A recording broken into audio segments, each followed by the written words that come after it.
যে আমাৰ দাবীসমূহ যেতিয়াই আমি চৰকাৰৰ ওচৰত ৰাখো তেতিয়াই ট্ৰাইবেল সংঘই ইয়াৰ বিৰোধিতা কৰে। আমি আজি ভাবিবলৈ বাধ্য হৈছো এয়া নিশ্চয় চৰকাৰী ষড়যন্ত্ৰ। ট্ৰাইবেল সংঘৰ পৈতৃক সম্পত্তি নহয় 6 জনগোষ্ঠীৰ জনজাতিকৰণ। সংবিধানে প্ৰদান কৰা অধিকাৰ, সংবিধানে আমাক জন্মসূত্ৰে এই অধিকাৰ প্ৰদান কৰিছে। 6 জনগোষ্ঠীৰ জনজাতিকৰণ আদিত্য খাকলাৰী, মিলন সোণোৱাল, প্ৰমোদ বড়ো অথবা আমাৰ তিলক দলেৰ পৈতৃক সম্পত্তি নহয়। সদৌ টাই আহোম ছাত্ৰ সন্থা কেন্দ্ৰীয় সমিতিৰ আহ্বানক ধেমাজি জিলা সমিতিৰ উদ্যোগত আৰু ধেমাজিৰ আটাইকেইটা টাই আহোম জনগোষ্ঠীৰ সংগঠনক লগত লৈ অহা 17 অক্টোবৰত চিলাপথাৰৰ মাজগাঁও ৰাস মন্দিৰ প্ৰাংগণত বিশাল গণসমাৱেশ আৰু প্ৰতিবাদী সমদলৰ লগতে 19 অক্টোবৰ তাৰিখে ধেমাজিৰ ঐতিহাসিক কাছাৰী ময়দানত বৃহৎ জোৰ সমদলৰ কাৰ্যসূচী আমি ৰূপায়ণ কৰিবলৈ আগবাঢ়িছো। আমাৰ মূল দাবী টাই আহোম জনগোষ্ঠীক জনজাতিকৰণ, স্বায়ত্তশাসন আৰু ভূমিপট্টা প্ৰদান কৰা। কিন্তু কিছু সময়ৰ পূৰ্বে আমি জানিব পাৰিছো ট্ৰাইবেল সংঘৰ এখন বৈঠকত তেখেতলোকে সিদ্ধান্ত গ্ৰহণ কৰিছে 6 জনগোষ্ঠীৰ জনজাতিকৰণৰ বিৰোধিতা কৰিব। আমি ভাবি আচৰিত হৈছো যে আমাৰ দাবীসমূহ যেতিয়াই আমি চৰকাৰৰ ওচৰত ৰাখো তেতিয়াই ট্ৰাইবেল সংঘই ইয়াৰ বিৰোধিতা কৰে। আমি আজি ভাবিবলৈ বাধ্য হৈছো এয়া নিশ্চয় চৰকাৰী ষড়যন্ত্ৰ। যেতিয়া আমি জনজাতিকৰণৰ দাবী তোলো তেতিয়াই এই ট্ৰাইবেল সংঘ বা CC2I আমাৰ বিৰোধিতা কৰে। এয়া নিশ্চয় চৰকাৰী চুটলিপিত তেওঁলোকে ভাটৰ দৰে মাত মাতিব ধৰিছে।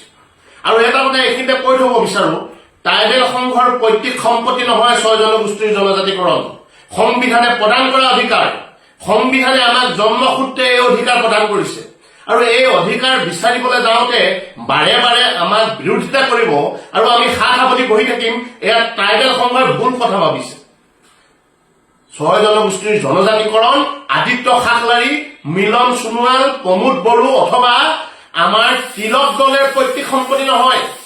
আমাৰ অধিকাৰ আমাক লাগিবই, এয়া আমাক সংবিধানে প্ৰদান কৰিছে। বাৰে বাৰে আমাক বিৰোধিতা কৰিব আৰু কি আমি হাত সাৱটি বহি থাকিম? আমি হাতত কি খাৰু পিন্ধি আছো নেকি? এই আদিত্য খাকলাৰী নিচিনা মানুহে ভাবিছে যে তেওঁলোকৰ হান্দক হোৱা বালিত তল যাব 6 জনগোষ্ঠীক জনজাতিকৰণ প্ৰদান কৰিলে। আমি কৈছো, বাৰে বাৰে কৈছো, আজিও কৈছো আৰু অনাদি অনন্ত কাললৈকে কৈ যাম যে 6 জনগোষ্ঠীৰ জনজাতিকৰণ বিচাৰিছো, কিন্তু বৰ্তমানৰ জনজাতিসকলৰ কোনো ধৰণৰ অধিকাৰ খৰ্ব নোহোৱাকৈ আমি বিচাৰিছো। আমি কেইখনমান চাৰ্টিফিকেট, কেইটামান চাকৰিৰ কাৰণে বিচৰা নাই। আমাৰ ন্যায়, আমাৰ পৰিচয় আৰু আমাৰ মৰ্যাদাৰ অক্ষুণ্ণ ৰাখিবৰ কাৰণে আমি বিচাৰিছো। সম অধিকাৰ, সম উন্নয়নৰ কাৰণে আমি জনজাতিকৰণ বিচাৰিছো। এই কথাবিলাক বাৰে বাৰে ক'ব লাগিব নেকি? তোমালোকৰ পৈতৃক সম্পত্তি নেকি এয়া? আৰু চৰকাৰকো কৰিব বিচাৰিছো। অসমৰ মাননীয় মুখ্যমন্ত্ৰী ডাঙৰীয়াক আমি ইয়াৰ পৰা সাৱধান কৰিব বিচাৰিছো।